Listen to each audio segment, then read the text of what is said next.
Hey Sales Hackers, thanks for tuning in. Be sure to sign up for the upcoming Sales Stack Conference and Sales Hacker workshops near you. Now, on to your selected webinar.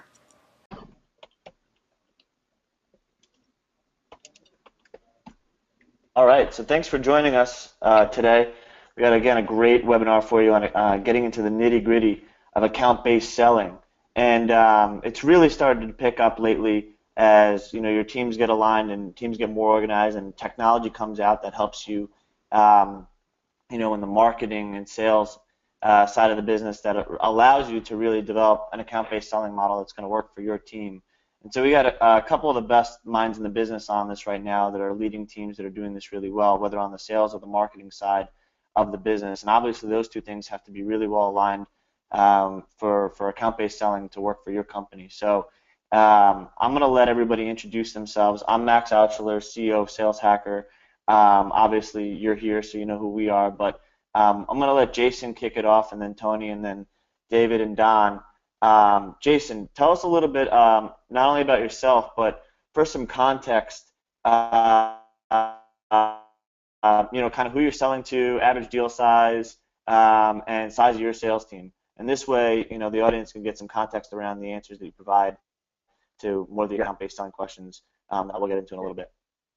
Absolutely. I guess my name is Jason. I am the Managing Director of Sales Development at Datanyze. What we do is essentially we're a sales development solution, so we help people uncover companies as well as contacts so that their sales teams can be a lot more efficient. What were the other two questions, Max? Yeah, so give us a little bit about the size of your sales team. Cool. What industry and company sizes are you selling to, and maybe the average deal size would help? Yeah, I mean, the typical companies that we sell to right now are SaaS-based companies. Anywhere from a marketing automation type company to an ad tech-based company. We just launched a mobile solution, so we're able to track mobile technology. So we're kind of getting into a new space, which account-based selling is actually going to play a pretty big part in terms of how we structure our execution for that vertical. Our average contract size right now is between, depending on the product, but 12 to 15K. And the sales team just hired a bunch of new people, so the SDR side, we're 15. But overall, we are 25. How many SDRs do you have per account exec? Right now, we're actually doing an automated round robin style, but if we were to pair them up, which we'd be considering, so we have 15 SDRs and 10 AEs right now. So awesome. Right now, again, we're doing automated round robin through Salesforce, so we don't really pair anybody up currently. Excellent. Tony. Cool. Hey everyone, I'm Tonni Bennett from Terminus. We have an account-based marketing platform. Today my sales team is pretty small, there's 6. We typically sell to any B2B company that we find the most traction in SMB to mid-market. Exact employee size doesn't really matter. Typically technology and financial services companies. Any company that's a bit more forward-thinking in their marketing strategy is a good fit. Our average deal size ranges from 12 to 20K.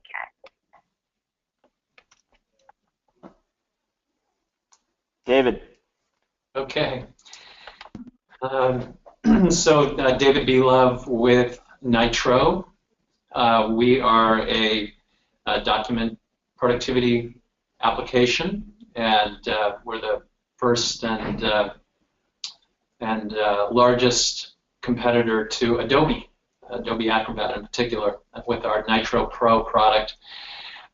So as far as who we sell to, we typically sell to companies that have a lot of knowledge workers. So that could be in the medical vertical or financial, even government, any organization that has a lot of knowledge workers that are dealing with documents. Sometimes we call them document factories. As far as average deal size goes, we range from people going to our website and buying downloading an application for $159 to $1 million deals. So it spans from individuals to SMB to mid-market to enterprise. And so as far as the sales force goes, we're broken up into those. We have an online business that's handled through our marketing department, and then we have an SMB, mid-market, and enterprise sales group. We have about 50 people in our business sales team, and that ranges from having one SDR per enterprise salesperson to one MDR per 3 or 4 SMBs. So those are inbound lead handling MDRs. And so any other questions about that? No, that's great, and it's definitely, your team is the largest at, I think, the 4 companies here. So for people listening in, if you're on the larger end, you can always go on LinkedIn and look at kind of how the sales teams are broken out for the companies that are involved here today. But that's some good context for people listening. And Don, we'll let you introduce yourself as well. Yeah, my name is Don Otvos. I'm with Datahug. We measure sales rep engagement to bring context to your sales forecasts. I manage the sales operations inside sales team. Here we have about 10 folks across all our offices worldwide. Typical industry we sell to, my team is focused on kind of the mid-market group. So we're really focused on companies that are in the 200 to 1,000 range, kind of the business-to-business model with at least like a month-long sales cycle, typically 10K or higher on average deal size. Our typical deal size is 25 to 35K. Yeah, I think that's it. Awesome. Thanks a lot. All right, we'll get into it right now. Thanks for the context, guys. If anybody listening has any questions along the way, just hit us up on Twitter with hashtag #SHWebinar, and we're going to be asking a couple questions at the end of the conversation if we have some time today. If not, we'll get to them later in like an article we'll put up on saleshacker.com. But for now, getting right into it, account-based selling is not a new idea, but it is being executed in a way where it hasn't been able to be executed in the past due to maybe some new forward thinking, some enhancements in technology, organizationally. You're able to do things a lot more efficiently. So, Jason, why don't you start us off, and then we'll go Tony, David, and Don. Account-based selling, how is it different from account-based marketing? How are you seeing this differentiate from the marketing side of things? Yeah, I think when you can have your sales team focus on a specific group of companies, I think you can get a lot more traction a lot quicker, right? So with marketing, it's more you're doing a lot more like ad-based stuff, trying to target specific types of companies. But there's kind of more of a catch-all. Not saying it's not a bad thing. I think it's definitely good to have the marketing side. But with on the sales side, I mean, with the whole evolution of the SDR, we can really go in and hone in and kind of start bringing a lot more deals quicker. I think when you bring an account-based approach, things become a lot more focused, and you can really grab market share a lot quicker. Actually, that the article that you and Daniel Barber wrote, the total addressable market plus ideal customer profile, when you kind of mix those two together, I mean, it creates it's a formula for almost like your account-based approach. You have to have a based approach if you want to mix in the total addressable market with your ideal customer profile. I think when you match those two up, then your SDRs have something to really go after and sink the teeth into. And then it really helps you kind of control those controllables, right? As you control like the quality of company you're going to go after. It really has you, if you are focusing your total addressable market, you actually know where you are inside of that goal of how much you can actually attain of that market. So I think on the sales side, it really helps you, I mean, especially for me, gives me more of a strategic point of view of how to actually take and approach a market. So I think your execution just becomes a lot more focused. Cool. I agree, and I would add to that. So obviously the two are very similar. Both require taking an account based approach to all of the strategies that you're using. So instead of just looking at the lead level, which doesn't provide context, you're starting with the company first that you want to go after. So obviously they're similar in that sense. I think the key differences are the way that each part of the organization actually executes this. So to Jason's point, on the marketing side, it's going to be more through things like digital advertising, even content marketing and email marketing. But the marketing team will take an approach where they're trying to get in front of as many potential decision makers in that account as possible with their marketing efforts. On the flip side, sales is going to be a lot more specific. So their approach or their channels are going to be phone, email, and hopefully social media.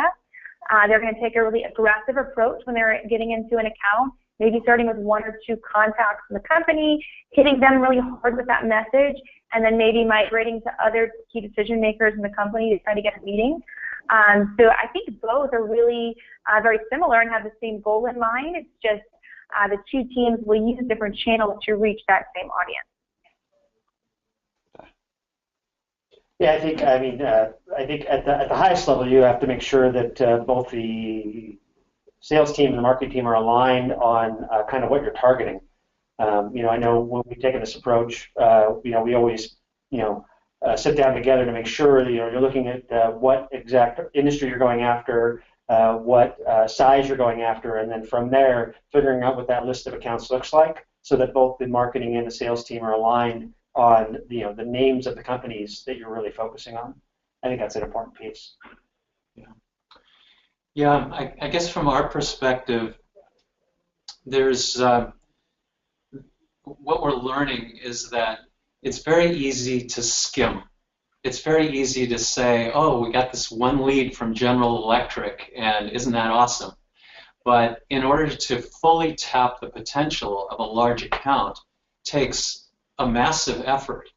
And so just thinking in terms of running a campaign against one account, like a General Electric or any other large company, is it's a big task, and you have to take it seriously, and you've got to involve all aspects of your organization. You need to know whether, first of all, whether anybody at General Electric is buying your stuff already, and leverage that. You need to know if those people are buying your stuff and submitting trouble tickets. You need to know if they're trialing your product but haven't bought yet.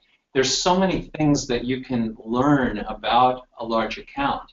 And then pursuing it takes a marketing effort. It takes tactical field level marketing. It takes more strategic marketing and messaging. It takes having the right case studies and the right marketing messages all lined up to go after that one account. So those are just some thoughts on kind of the importance of it and why it takes such an integrated, account-focused approach to go after larger accounts where you're trying to sell them $1 million worth of something. Yeah, and for a company your size, selling to a company GE size, you're talking about wrangling together sales, marketing, and even customer success or support. So how does a company that's maybe larger, like yours, transition into a model like this that wasn't already in it? Do you have any advice on that? Well, so first of all, having an account-based approach from a CRM standpoint really helps. Knowing, in the old days, as in 2 or 3 years ago, we were all very lead-focused. And so, we have situations where we might have 200 leads coming in from the same company, trialing, requesting white papers, doing all these different things. And a salesperson or an SDR might not even know that. So being able to connect the dots is really important. And then the other thought that comes to mind is that marketing needs to be compensated in terms of revenue, not in terms of number of leads. Getting 50 leads from General Electric it's a good thing, but what we really want to end up with is $1 million deal from General Electric. And so marketing needs to have that idea in mind and apply the tactics, strategies, messages to make that happen, not send us a bunch of leads. And traditional CRM too doesn't really support, I don't think, kind of that account-based model. I think that's one of the challenges. In the past, operating from leads, when you have those 200 leads from GE that are sitting in your system, it's very difficult for someone who's an SDR or an account manager that's trying to penetrate GE to find them all in your system. You could have a different name spelling. You can have a different, GE Inc., General Electric. It's very difficult to really kind of crack that in the beginning using traditional CRM today, I think. Yeah, so just one example is that many marketing automation systems now know to update the contact records that are associated with an account. And that sort of information is tracked within an opportunity record or multiple opportunity records. So taking an account-based approach to your CRM system has a profound impact on your ability to create a picture of everything that's going on within an account, knowing all the cases, knowing all the contacts, knowing their roles, knowing all of the opportunities, knowing all the things they may have purchased in the past. All of that needs to be integrated into a single view so that you can prospect appropriately. Yeah, and Tonni, coming from a company that's in the marketing space around this, I guess what are your point of views on how those two things can align, how marketing is helping with the account-based selling and how to transition into that from scratch? Yeah, it's I don't think it's a totally new way of thinking. It's a slightly new way of thinking. I think the key is, I keep a background at Pardot. I sold marketing automation for several years.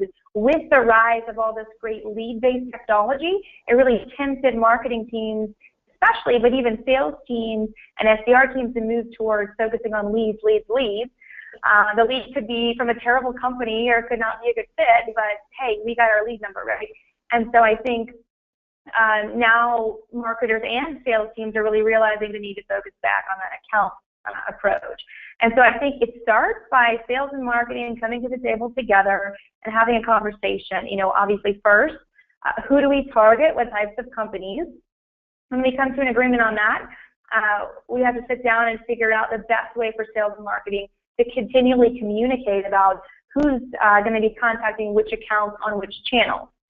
So if sales and marketing are both taking an account-based approach but don't really know what the other is doing, that's bad news. And so to David and Don's point about the CRM, that's really key. So for us here at Terminus, I meet with my CMO at least once a week to talk about our account-based strategy.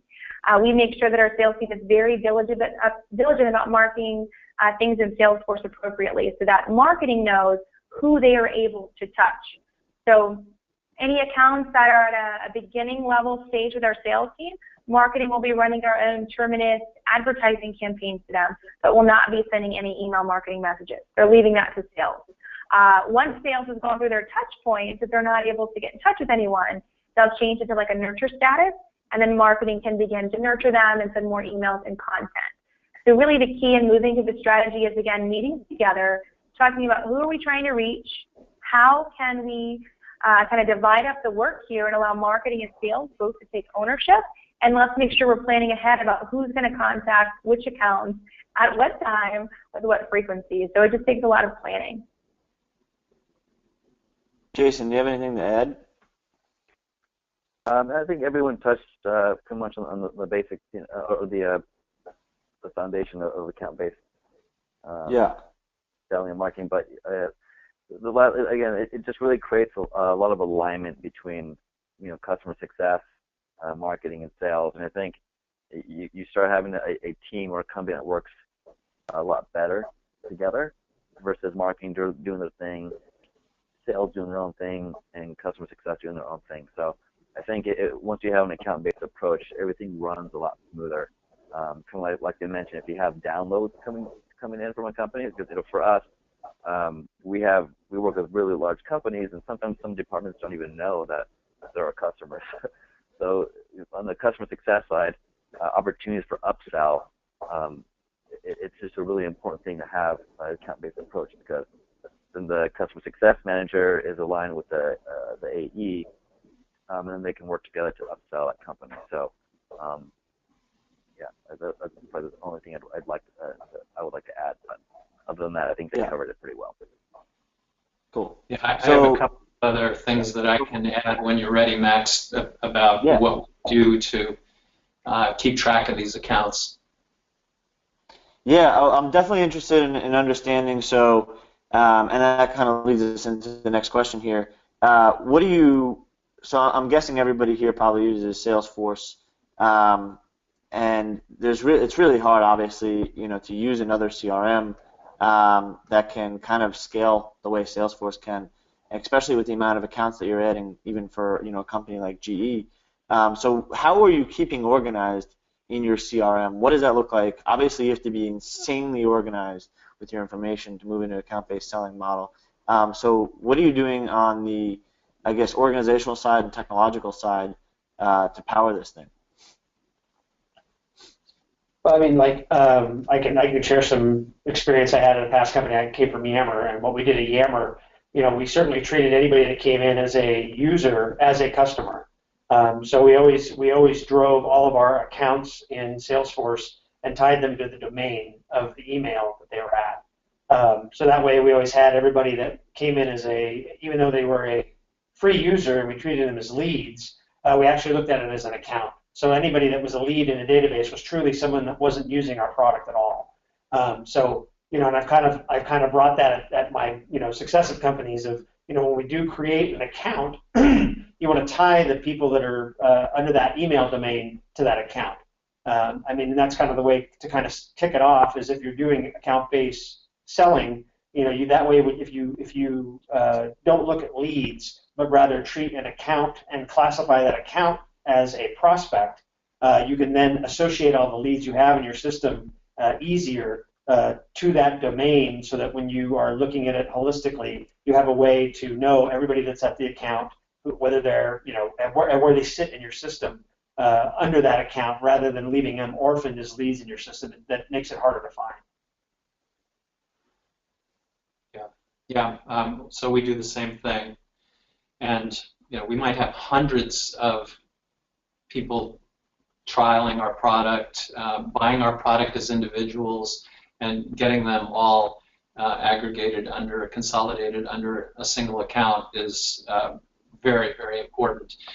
And when we do detect that that's going on at a larger prospective account, that gives us a chance to do what we call white space mapping. So we calculate the delta between the number of individual seats that have been purchased at GE or some other large account and the potential number of knowledge workers at that account.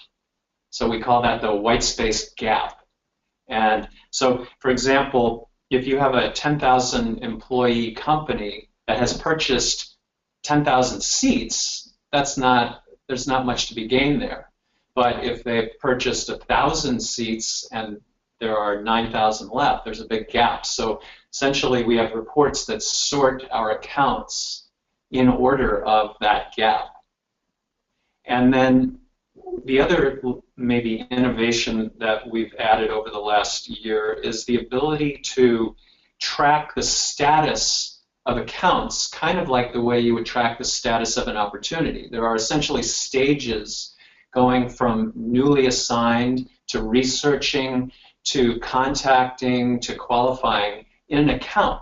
So that's maybe a new idea. In the past, you've done that in a lead or in an opportunity, but you may not have thought of doing that in an account. So the combination of assigning target accounts, tracking them at the account level, knowing what leads, contacts, opportunities, and cases are associated with that account, and then prioritizing them in terms of the white space gap creates this environment for doing enterprise or account-based selling.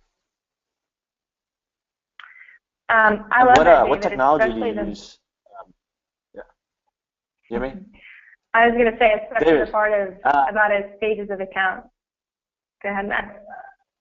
Yeah, it's great stuff. I really want to know what technology you use outside of just your CRM to put that all together real quick.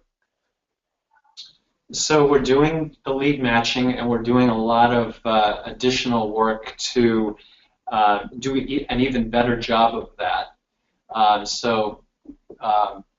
There are companies that can do that, like Datahug or Lean Data, and so just being able to associate the lead with an account is necessary but not sufficient. So we already do that.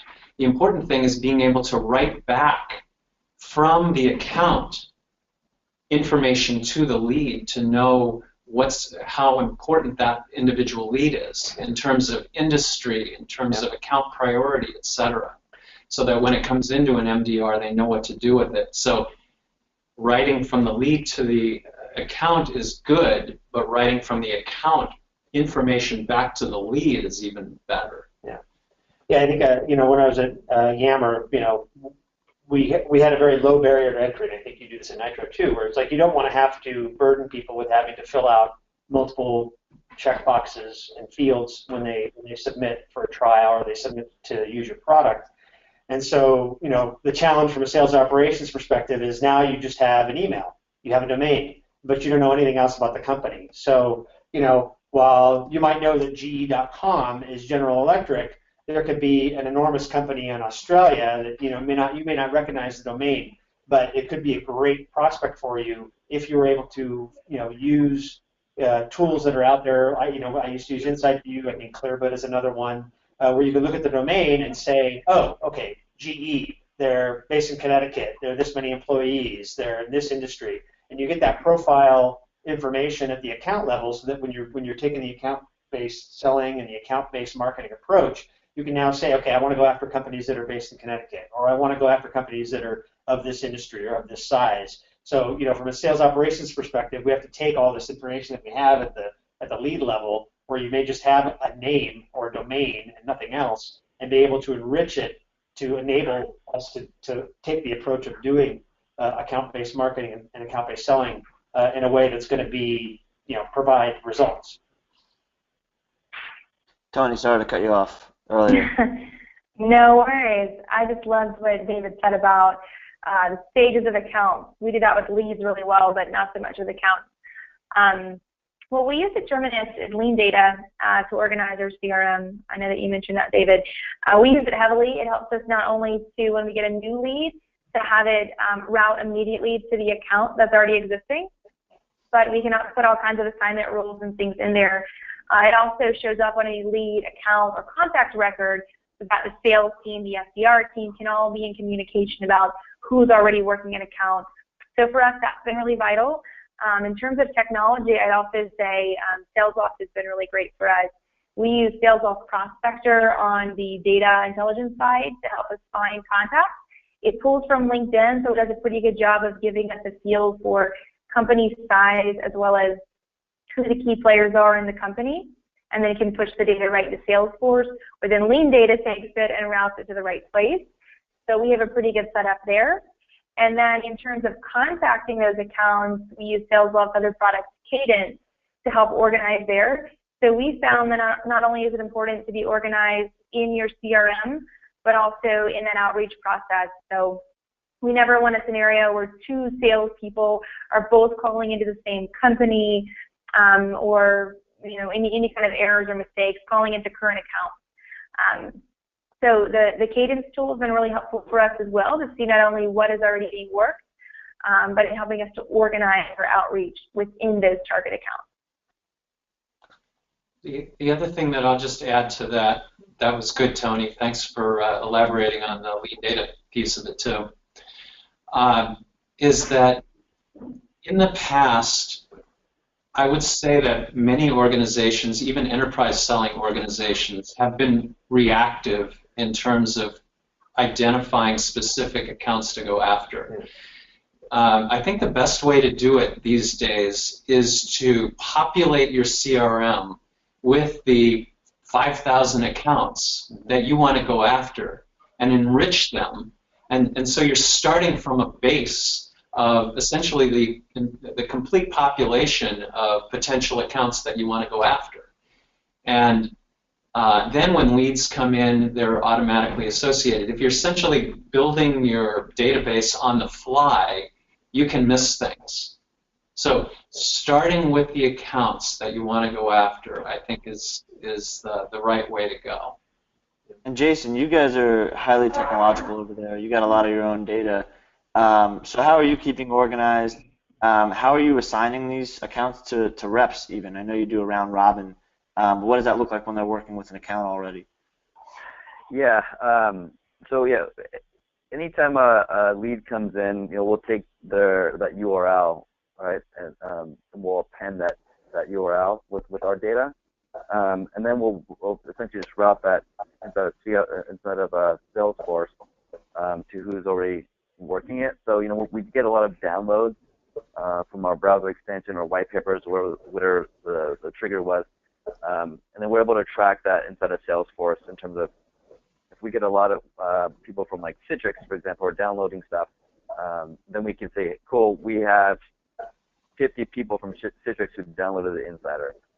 So that always gets routed to the AE who's working with account for either potential upsells or knowing that, hey, there's activity in this account. Let's go back in there and talk to whoever their main contact, point of contact was at that company. So that's one way we're doing it with our data. We're also looking at lean data. I know that name's been thrown around a couple times. So we can get better insight into everything that's happening with an account. So right now, it's working okay in Salesforce, but definitely we need a lot more visibility because things are definitely falling through the cracks. So it's been, it looks like David and Tonni, they have a lot more account-based structure.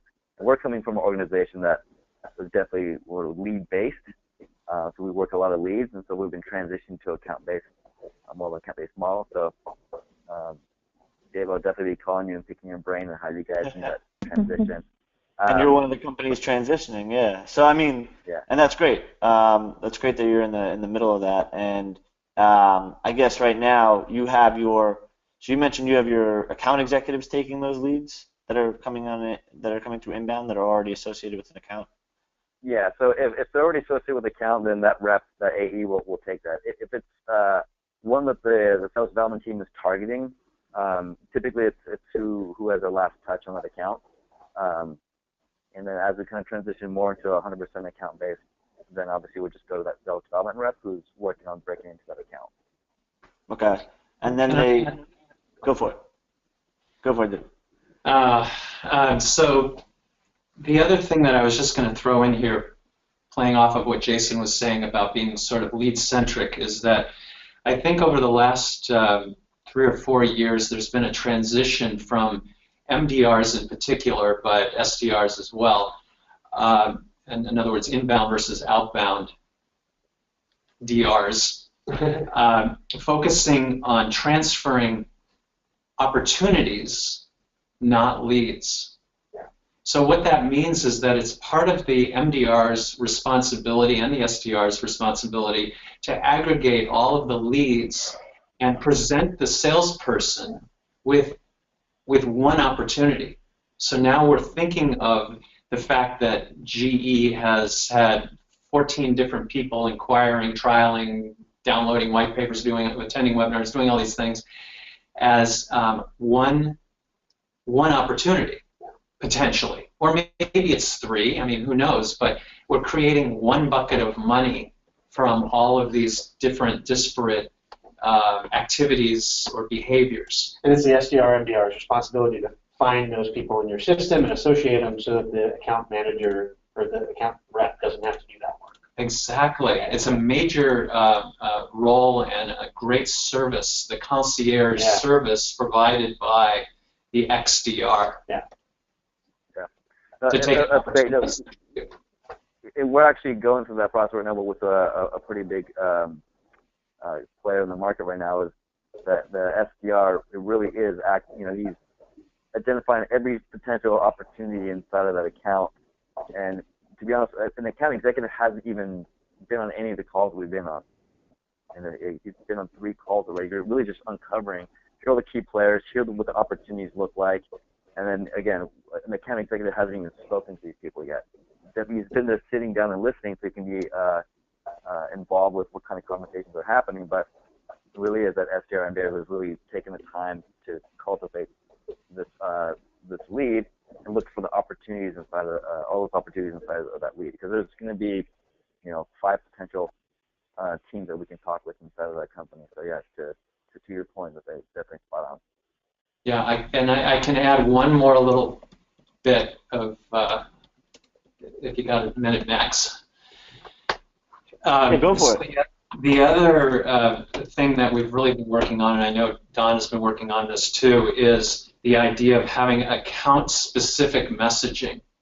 So, up until recently, we were very focused on doing vertical market-centric messaging, but now we want to take it down one more level and have messaging that appeals to not just a particular persona or particular vertical, but messaging that appeals to a particular person in that company. So, for example, telling them, did you realize that 43 people within your organization have downloaded a trial of our product and that you're eligible for our 25-seat discount?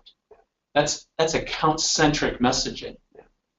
Those types of messaging really are the most effective at getting the responses back. It's not just something you're shooting at a cadence. With a I mean, you try to craft the message as personalized as you can, but there's always a limit. But when you do something like Dave's saying, where you can actually pinpoint to the account of the level of usage and benefit that they're going to get with responding to your email, I mean, you can't ask for a more compelling message to reply to. Yeah, that's powerful. Yeah, and Tonni, so being in the business of account-based marketing, you really never had to do any transitioning. This is something you guys have been doing from the start, right? Not so much here. Of course, I worked for other companies that have. Pardot, SalesOff. When I was at SalesOff, we were kind of making a transition. Coming in here, our CMO, Sangram, is not a traditional CMO. He is not on talking about attribution. His theory is that almost every lead that we have, almost every deal that we close is touched by both sales and marketing. Our main goals are to just make sure that we're both working really smoothly together. So no, when I came in, the sales organization was almost non-existent and have really helped to build things up. And Sangram and I from the very beginning have said we want marketing to be able to support sales and provide air cover. And to do that, sales has to be very organized and be able to communicate with marketing which accounts they need to be targeting and how they need to do that. And then from a sales standpoint, we're training our SDRs and our sales reps to make sure they're always looking at the account level. So I've worked for organizations in the past where we were given a list of 100 leads, and it's just call these leads and see what you can make happen. But it doesn't provide any context as to what's going on in the account. And so, to David's point, let's say they were already a customer or using a free trial of yours, you're just calling a lead and not using that knowledge. You're missing out on a lot of opportunity that you could have. So, yeah, we're training our team from the beginning to take an account-based approach when they're prospecting, when they're reaching out, to make sure they understand all the key players in an account, the approximate size, vertical, so that they can tailor their messaging on industry-specific verticals, company-specific, based on anything they can find on the company online, and that hopefully personally for that particular person based on what they see on social media, LinkedIn, Twitter. Yeah. And the reason why I'm interested is because back to David's point about, okay, 43 people downloaded this white paper and you reach out with that as a salesperson. How do you differentiate what marketing sends out and what sales sends out? So what kind of what context or information is included? How personal do you go from a marketing point of view compared to a sales point of view? Who sends what? Yeah. And is there a cadence there between marketing and sales? Yeah, so I'll give you an example.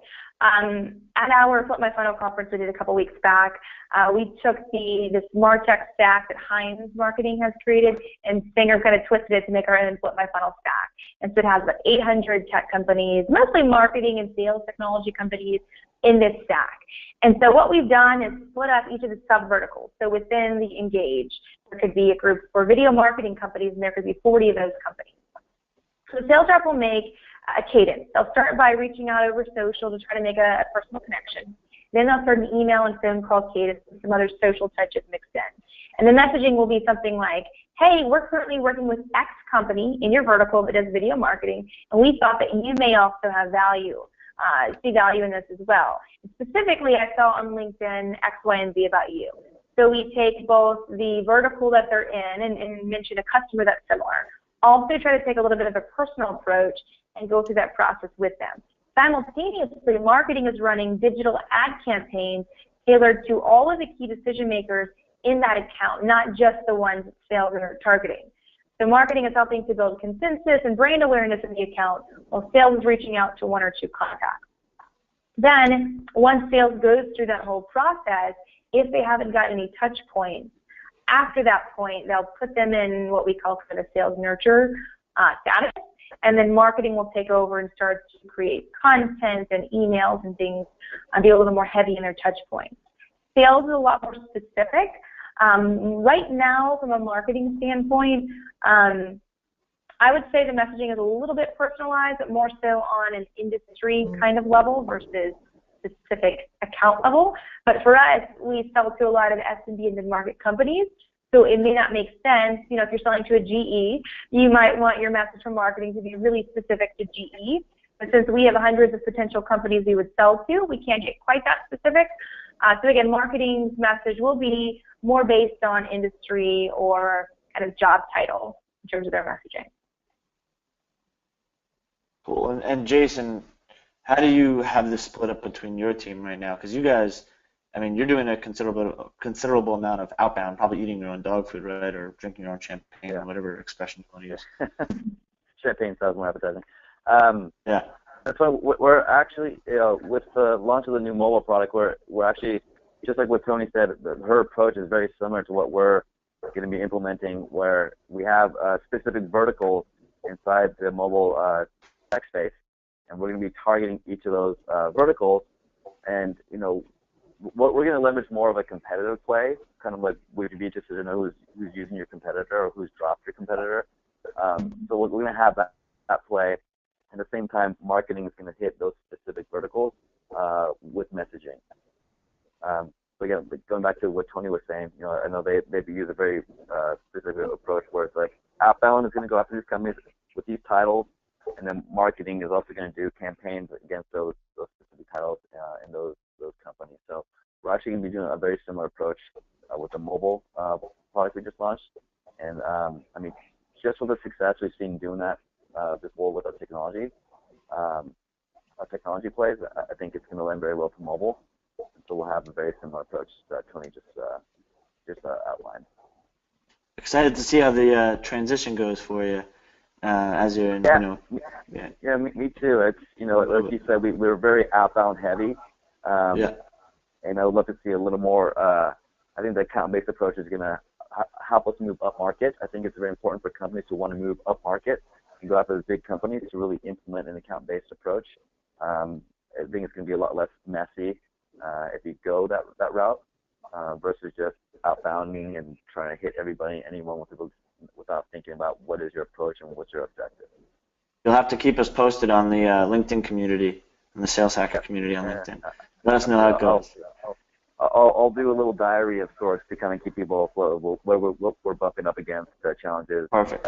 And you know who to speak to. You got some people here who can help you out. We got some questions from the audience, so we'll do. Let's go with this one first. So, Don, your account-based selling approach. Who owns the SDR team, sales or marketing? What are you guys going with? It's sales. SDR reports into sales. Usually the handoff for us is once the lead comes in, you know, it's a marketing responsibility to do the lead generation.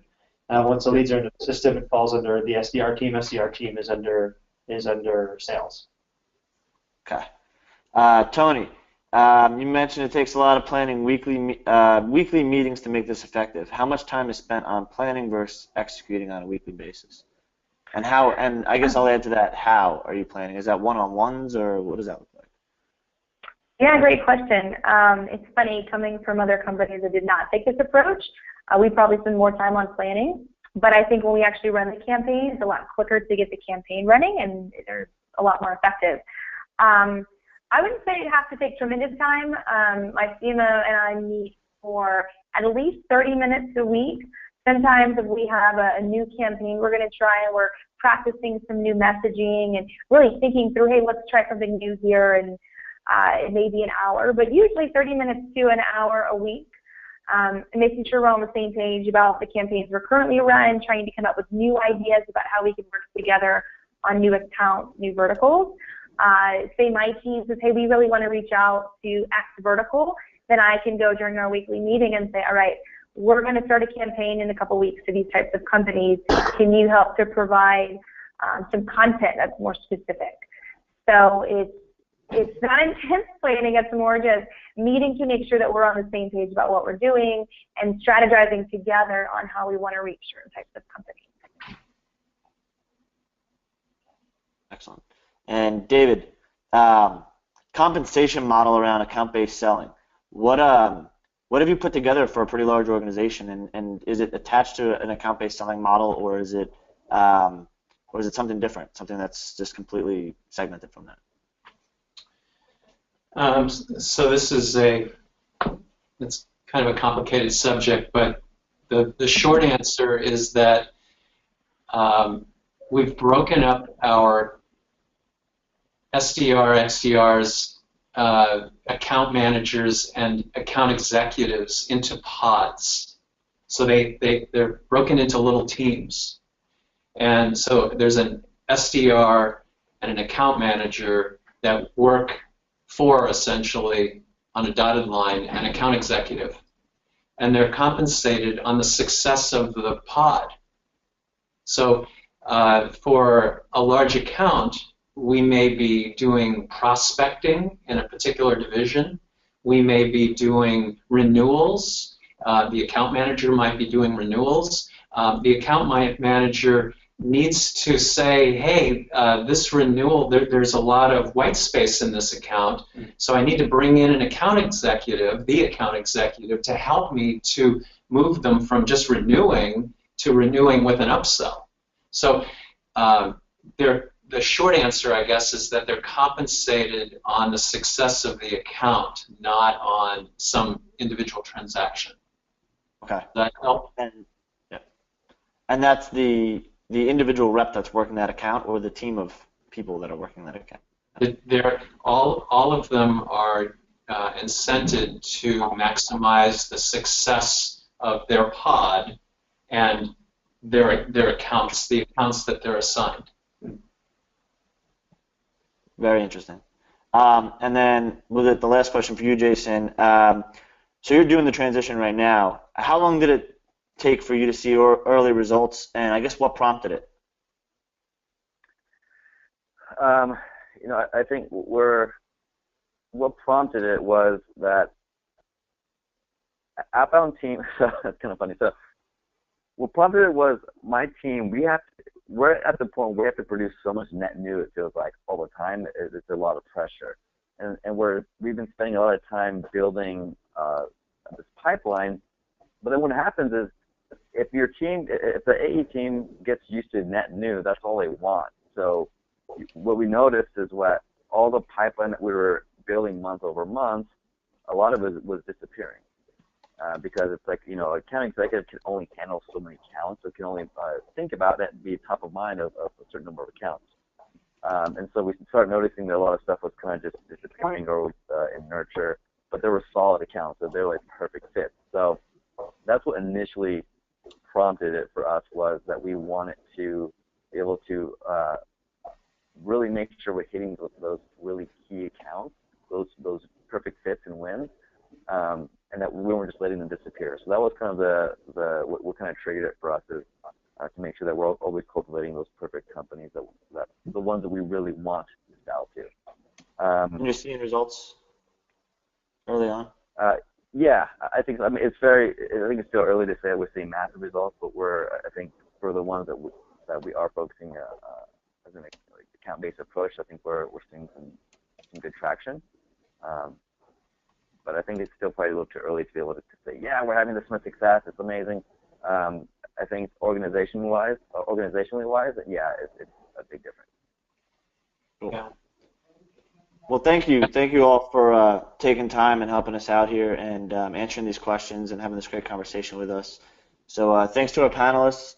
Thanks for everyone for chiming in today. If you have any more questions, write them in at hashtag #SHWebinar on Twitter. We'll try and get them answered for you. We'll have this recording posted on saleshacker.com later this week, and we'll have the podcast version available as well, so you'll have video, audio, and then hopefully some questions separately that we can answer. But you know where to reach everyone if you need to. Everybody's on LinkedIn.